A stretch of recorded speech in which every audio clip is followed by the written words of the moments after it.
Salve galera, beleza? LF aqui com vocês para fazermos a última questão da prova, a questãozinha de Química da prova da Universidade Federal de Uberlândia. Questão 80 que fala sobre representação e o pack de pilha. Vem com o LF, sucesso total é garantido, aqui você é VIP, vem comigo.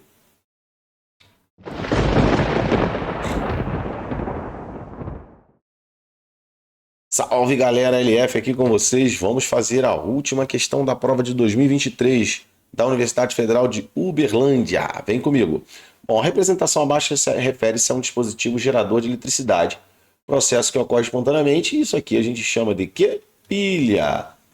Então a gente chama isso de pilha.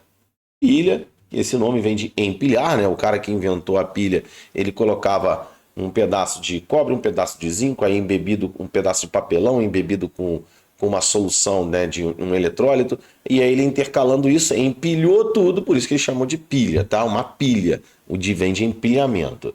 Bom, essa aqui é a representação e o pack de uma pilha. A representação e o pack da pilha, galera, é a seguinte, ó.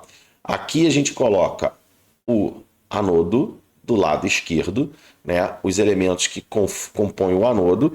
Barra barra significa, né, a ponte salina que vai ligar esse anodo ao cátodo. Bom, a gente tem que lembrar o seguinte, que anodo, alguns chamam de ânodo, eu chamo de anodo, é onde ocorre a oxidação. E cátodo, ou como alguns chamam de cátodo, eu chamo de cátodo, é onde ocorre a redução. Pô, LF, de vez em quando eu me embolo em relação a isso. Ó, não vai mais não, ó. Vogal com vogal, consoante com consoante. É só você lembrar do CRAU. CRAU. Cátodo, redução. Anodo, oxidação. Beleza? Lembre sempre do CRAU. Show de bola? Então aqui o anodo é o cara onde ocorre a oxidação e a gente pode ver que realmente o ferro ó, sai do estado de oxidação zero e vai para mais dois. Ó, é o famoso OPA. OPA, oxidou. Foi quem perdeu elétrons. E aí tem um aumento do NOx, aumentou o NOx.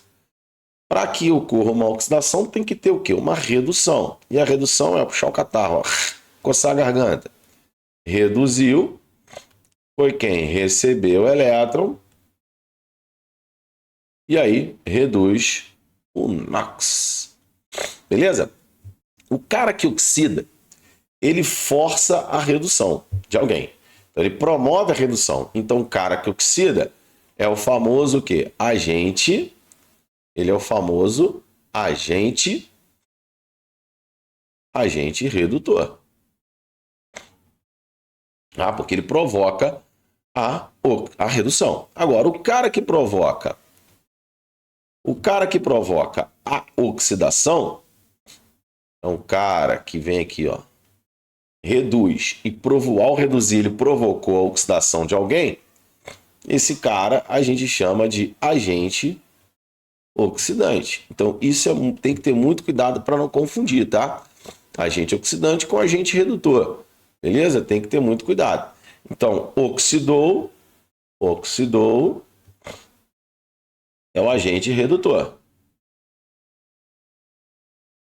Reduziu é o agente oxidante.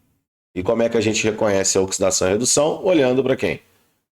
Para a variação do NOx. Então a gente vê o ferro aqui aumentando o NOx, então aqui realmente é o anodo, e o níquel aqui diminuindo o NOx, aqui realmente é o cátodo. Mas o que faz eu juntar ferro com níquel, um oxidar e outro reduzir? É o que a gente chama de potencial de redução, medido na condição padrão, por isso que a gente coloca esse zerinho aqui. O que mede o potencial de redução? O potencial de redução mede a resistência em sofrer oxidação. Então, se o cara tem uma alta resistência em sofrer oxidação, ele vai fazer o quê? Ele vai reduzir. Ele não vai oxidar. Então, se o cara tem uma baixa resistência em sofrer oxidação, ele vai o quê? Ele vai oxidar. Então, como o ferro aqui está oxidando, o potencial de redução do ferro é menor do que o potencial de redução do níquel. Beleza? Então a gente tem essa relação aqui e se isso for cobrado ali na questão, a gente consegue entender agora melhor essa relação. Aí se você também quiser colocar o contrário, né, o potencial de redução do níquel é maior que o potencial de redução do ferro, por isso que o níquel reduz e o ferro oxida. Bom, ele diz assim, ó, a representação do dispositivo, o ferro é agente oxidante. Não, o ferro é agente redutor porque ele sofreu a oxidação. Então aqui já vamos deixar a letra A de fora. Cátodo ocorre redução, opa, beleza, cátodo ocorre redução, e portanto a deposição de ferro metálico. Não, não é ferro que está envolvido na redução. Mas olha só, toda vez que ocorre uma redução, olha o que está acontecendo. Está sendo produzido o metal. E aí a gente diz que ocorre uma deposição. O termo utilizado para oxidação é corrosão, que ocorre com perda de massa. Aqui diminui a massa do eletrodo e aqui aumenta a massa do eletrodo. Mas aumenta a massa não é de ferro.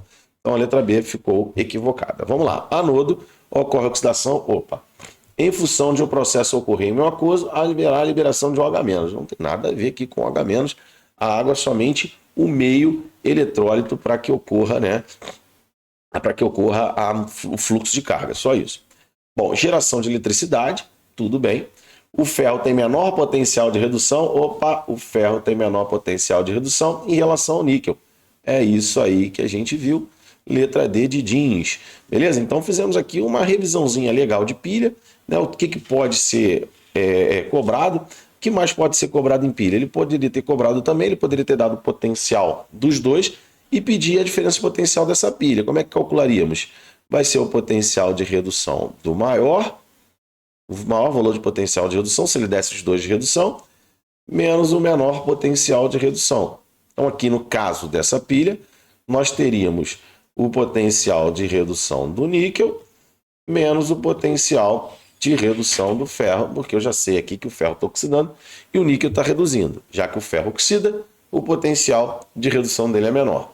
Beleza? Então eu usaria essa equaçãozinha aqui, jogaria os valores e calcularia ΔE.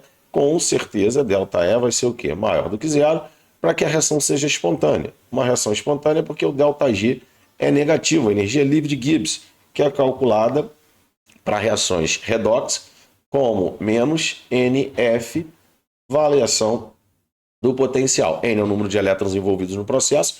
Nesse caso aqui, o ferro perdeu 2 elétrons e o níquel ganhou 2 elétrons. Então, o N seria 2.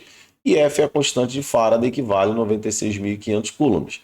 Logo, esses dois valores são constantes. O que muda o sinal é o ΔE. Se o ΔE for positivo, o ΔG é negativo, a reação espontânea. Se o ΔE for negativo, o ΔG é positivo, reação não espontânea. Por se tratar de uma pilha, e ele diz lá que é espontâneo, a gente tem o ΔE certamente positivo, beleza? Então é isso, galera. Resolvemos aqui todas as questões. Um vídeo para cada questão. Acompanha aí a lista do LF para a Universidade Federal de Uberlândia. Essa segunda provinha que nós realizamos aqui o gabarito, né? Não só o gabarito, mas a resolução. E passando aqui conteúdo para que você tenha aí, né, amplie um pouco mais a questão. Ela não fique só restrita a marcar gabarito, beleza? Então essa prova de 2023, já fizemos a prova de 2024, está aqui na playlist. E agora aproveite bem, estude. Sucesso total acompanhando o LF, porque aqui você é VIP. Vem comigo.